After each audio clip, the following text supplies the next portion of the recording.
actually carry out geophysical survey in so many states in the country. Politically, in 1987, that was when we do what you now call the zero-party election. The things you use to earn money are there.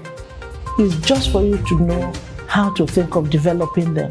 Representing the people is you being a trustee of dividend of democracy to the people. The people are the beneficiaries. Being an executive director, I'll be able to help and use my experience. The state now, the environment is quite friendly. The foundation has been laid for even foreign investors, other investors within the Nigerian economy to come in.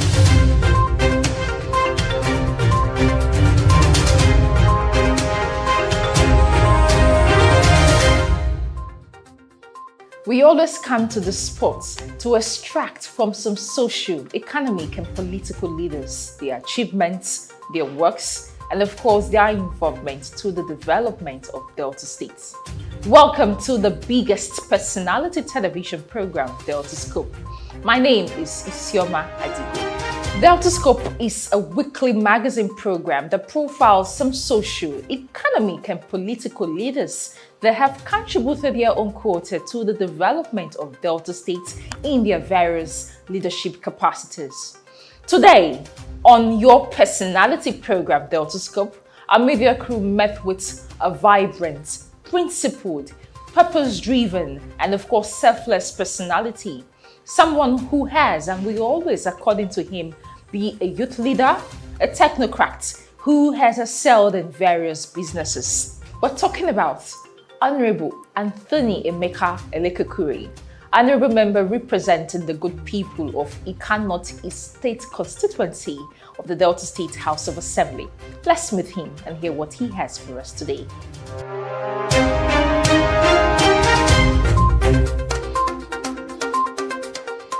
My name is Honorable Anthony Emeka Elekeokwuri.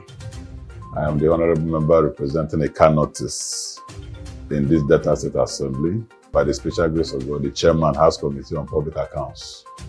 How has the economy, vis-a-vis the social landscapes, turbulence, turbulence like about security, unemployment, cost of funds, how have that really affected your performance as a legislator? Well, we didn't come in believing that it's all going to be bed of roses. We all know that as a leader, you must provide a solution, and creativity is also encouraged. And the primary purpose of governance, according to the Constitution of the Federal Republic of Nigeria, as uttered, Section 12, subsection 2B, that the security and the welfare of the people should be paramount. And that is the reason why we are in government. So if you are in government, you don't have the welfare of the people in your mind, and you don't have the security of people in your mind, you have no reason or no business being in government. Exactly what we have done at the level of Delta State. If you know, prior to 2015, you hear a lot about Delta State. You hear a lot in terms of the militants. You hear a lot about issues of governance, transparency, and accountability. You can see that the paradigm have shifted. You can see that the narrative have shifted because we're not doing our best, and we happen to have a governor who actually came knowing what to do, who have been in government for a while, and who have also been a legislator, so he understands the dynamic of the system. I think he has been on all fours trying to create solution for our particular problem, our special problems that we have in Delta State. You represent the good people of Ikan North East. Let's look at your performance vis-a-vis your people. Have your people been robustly represented? Have you represented your people well? I will not do that, but I will try as much as possible not to appear as if I'm doing that. But the truth is that facts are circumstances. You cannot change facts. And I've done my best, within the resources that we have. I am a member of the House of Assembly. I do not try as much as possible to belittle the issues that we have on ground. More also knowing my powers in terms of appropriation and lawmaking. The primary reason why I'm here is basically to make laws, perform oversight function on those laws, make sure that we engender transparency and accountability vis-a-vis good governance and reduce waste. We have done that at the level of the legislature, and we had the support of the governor of the state. If you look at all the good governance laws that we have globally, we have passed almost all of them at the level of Delta State. Because if we don't fight corruption, corruption will fight us. And if we don't reduce wastes, definitely we will not be able to deliver those dividends of democracy to our people. So what we have done is to make sure that we engender good governance by making sure that, first of all, we provide a legal framework to be able to do all that. And what have you done? If you look at the fiscal responsibility law, to the public procurement law, to the MTEF, which is the medium-term economic framework, to issue of appropriation, which is what we call budget. And you look at the audit law, we have done all that. Today, we had a second reading on public finance management law. This is a law that will actually bring all the finance management laws to bear as a one-stop shop, making sure that responsibilities that are given to people, whether civil servant or public servant, they are able to perform those jobs without corruption, without actually trying to enrich themselves. Instead, do the work for which they have been appointed to do, and make sure that they deliver good governance to our people. So we deliberately try to do these laws so that our people can have a feel of what it is to govern. That's all we can do. So when we do that, we make sure that we perform oversight function on these laws to make sure that the executive are in all fours in trying to also implement these laws. You had the first degree in economics. Yeah, from Epoma. And you had a master's degree in economics. I just rounded my course up on my PhD in Univen. Now, if we have to place your constituency in economics for you and say, Honorable, how can we manage this constituency, the Ika Northeast economy? Let's look at the Ika Northeast economy, which is predominantly agro, okay, and maybe 10-20%, white collar. How can you galvanize that economy, knowing fully well you're an economist before being a legislator? When we talk of economics at the micro level, it's a little bit different because, first of all, there are certain external factors. Even if I tell you this is the way to go, but there are certain external factors that we cannot control at that level. Because, first of all, you have no power to really control inflation, because inflation that is happening in Lagos is happening in Delta State. You cannot control the exchange rate.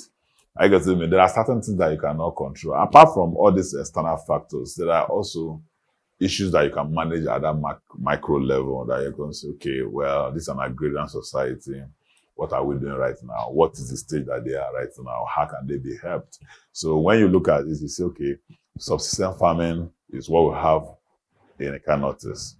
And most of the farming that we do is basically to feed ourselves. The remaining is what we sell. There is no deliberate effort to say I'm producing just for sales. And until we get to that level, we will not get it right. And for us to get to that level, we must develop the agro value chains. For whatever we produce, you discover that you go to farm, if your bike is broken down on the road, before you come and pick it up, they have deteriorated, you are at a loss. So we look at those issues and say, okay, how do we develop the SMEs with nexus of job creation or wealth creation? And how do we help our people? And how, first of all, how do we even retain our able-bodied youths in the villages? Because the name, when you say a village, it has a negative connotation, which it's not supposed to be. Because if you go to a country like Germany, you have villages, but the villages is like the cities because, they have almost the same infrastructure, apart from the fact that you have, large number of people occupying the cities. So, but here, how do we bring development to our people so that you don't have reason to migrate? First of all, you have to look at that. And when you look at the issue of migration, that from the village to the urban area, you also look at the issue of land tenure. Our land tenure system. So, because this family group of persons who says they own this land, we all know that the concern is very, very clear that it is the state, the governor of the state is the chief custodian of lands in the state. But if you bring it down, the average man in the village does not know that. What he knows is that this is a family land. Now, whether he's able to farm the land or not is not important.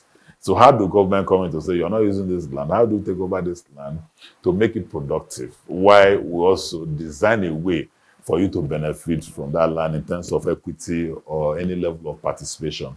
So we must be able to deepen that process and understand the use of land. Otherwise, we'll not be getting it right, because the able-bodied people who are ready to farm might not even have access to this farmland to be able to farm. Then if you have access to farmland, then what are the issues that you have? Then you must be able to form cooperative. At the level of data that I was saying, if they come together, you farmers, what do you farm? You are into rice, you are into tomato, you are into this. Form yourself into a cooperative society so that we'll be able to assess it. So that even if we give you loan, we're able to hold the particular cooperative responsible for the payment of the loan, because we have, bad mentality when it comes to issue of loan. People think that when government gives you loan, it's about you and your family to be able to marry more wives or even do parties and the Owambes and the co. So, but realistically speaking, we must be able to come to a level where we say, okay, we're empowering you. Not the kind of empowerment that you talked about before. They were empowering you to be able to farm. This is what we are expecting. Whether it is an agro system where you feed a particular company, you go and farm and sell to a particular company, the company process. Because if we are not processing, we are not going to increase our value chain. And if we don't increase our value chain, we can't create employment, because everything that we do is about employment creation. Employment creation is not just about employing people directly. It's about full utilization of resources. Full utilization of resources is what I call full employment. So whatever you have, if you have land, if you have raw materials of any kind, if you have capital, your ability to be able to combine those resources in terms of time and increase productivity is what gives rise to increase in the global productivity that they call GDP at the national level. So if you are not able to do that at that micro level, we will not be able to get it right. So how do we manage it? The problem we have, whether we like it or not, people are calling for restructuring, people are calling for this and that. It's not about that. It's about the exclusive list. I always tell people, it's not about resource control, it's not about restructuring, it's about tinkering with the exclusive list. Is so bulky.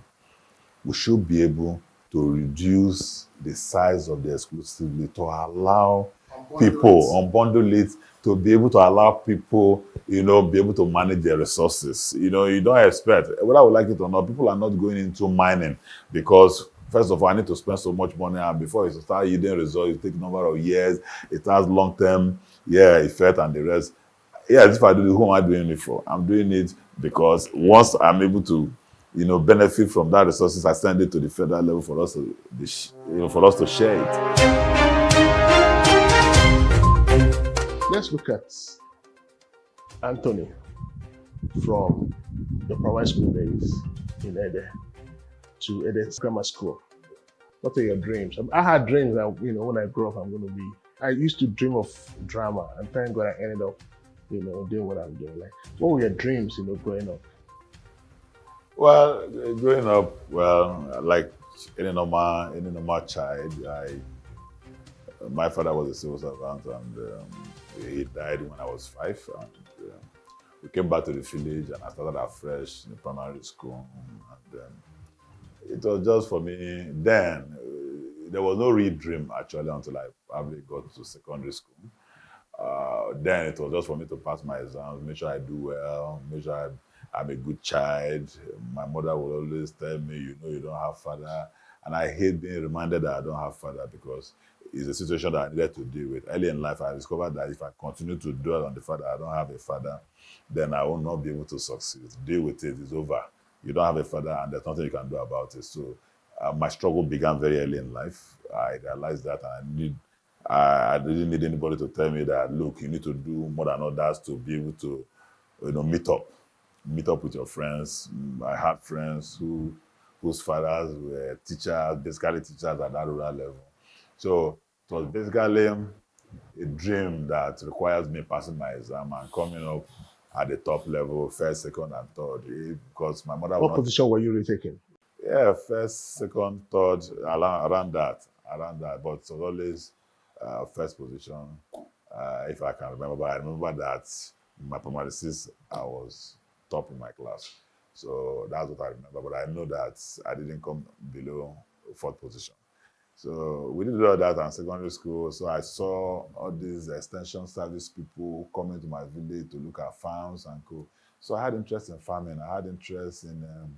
I was dreaming to become an agroeconomist, an agronomist, and the rest and that because I was really fascinated with farming and things. Because I know that things that are essential in life are basically things that involve farming, whether it's in terms of food or in terms of clothing, in terms of housing.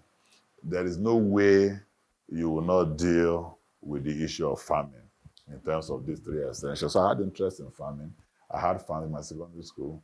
I had farms, not just one. I was farming and I was working for people and I was getting paid. I was also using my meager resources to make sure that I expand my farm, tomato farm, cassava farm, this farm, and the rest. Also, like that. I was moving my life. Then I entered into photography. From photography to promotion till I entered the university. Where was your first place of work? Yes, my first place of work was Danino Projects. My youth service was in Central Bank of Nigeria, and I happened to be posted to estate office under building and engineering department. So as an economist, it was a little bit worrisome for me, but I didn't know that God had plans for me because, even if I thought I should be posted to international economics and the rest, and the research and development department, but I was posted to building and engineering department, and I saw engineers, I saw people working on everything. So the estate office gave me an insight into property management and everything. So in that 1 year, I had a field day with work, and I enjoyed every part of it. Immediately after, I went back to school to do my master's. In doing my master's, I also understand that I needed to work in a company where I will understudy somebody in real estate and real estate development. So I did just that for couple of years before actually opening my property development company. From one property development company to hospitality business in terms of hotels and catering businesses, then from there to issues of finance. So I had a partnership with some companies, and that actually propelled me into finance. Let's play back a bit. The fatherless child, 5 years old, brought up by a single mother. You know, there you went to school, primary, secondary, university, not first degree alone, went second. What was your driving force? I always know that school was important. I had the opportunity of even traveling abroad. The moment I gained admission, opportunities came calling, then to travel abroad to Europe. And well, I look at the whole system and I discovered that most rich people in the country then had their children in school. So, and I also realized that my father's dream was basically on education, for the children. So and I said to myself, if my father had been alive, he would have wanted me to be in school. And if rich people all over the world are sending their children to school, school is going to be very, very important. So, yeah, I sacrificed. I know I sacrificed because, it didn't take 2 years of those people who traveled then to start shipping cars. And they were coming home. But then, I always had it in mind that on the long run, we're going to meet up somewhere. So, and what happened? It didn't take me 1 year when I started working to actually start traveling abroad for holidays and coming back. So, on the long run, we were hanging out on the street of Paris, on the street of Dusseldorf, on the street of London and everything at that level. So I didn't have any regrets at school. I'd always been good and it will continue to be good. And that is why If you look at my constituency right now, you see that I'm always looking at schools. You hear all over, even in Lagos State, that students are sitting on the floor, students don't have desks and everything. So phase one, phase two, phase three, phase four. I'm at the phase four level. Right from my first tenure to my second tenure, I always make sure that I supply seats to all the schools. So right now, there is no school. I don't think there is any ward in my constituency that I have not supplied seats. It's ongoing, and I'll continue to do that. And I'll continue to make sure that no Ika notice person sits on the floor while in school.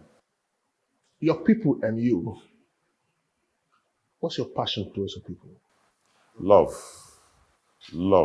And I grew up in that. People look at me, some of them don't even believe that I grew up in that society, that setting. But I grew up there. I participated in all the activities in terms of youth activities and the rest, social activities and the rest. I lived like any normal being, any normal youth, and left when I was supposed to leave, and also back when I was supposed to come back. I love my people, and I also believe that they love me. If they don't love me, they wouldn't have voted me into a position of authority like this. At what point, sir? At what point did you decide, okay, with all your investments in technocrats, and some people describe it as technocrat, at what point you said, no, now it's politics? Yeah, I've been a community leader. I've been a youth leader right from my growing up days. So even when I was permanently in Lagos working, I was also the youth leader of my community. So because I'm a youth leader, so I usually come home.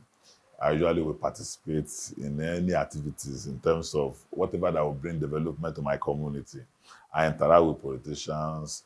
I chastise them when I need to chastise them. I talk to them. I lobby them. I tell them, remember my community and the rest. Most of them are my friends. They will always call me to join them in politics. I'll tell them, no way.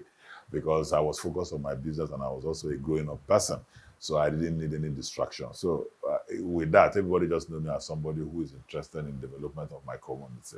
Whatever it is, any contribution in terms of finance, I'm always at the point of helping out. So with that, people started approaching me. That's your intro to politics, and you ended up with PDP. Yeah, sure. Why PDP? Why PDP? You have a reason. Why PDP? First of all, there was no other option. In my constituency, it was PDP. And apart from that, all my friends, all the people that I like in terms of politics are all in PDP. And Senator Dr. Elekeokwuri is somebody I have been looking up to for a very long time. And if he's in PDP, definitely I'm going to be in PDP. So there was no any other option on ground in terms of my local government. So just basically PDP, unless you want to run against the train.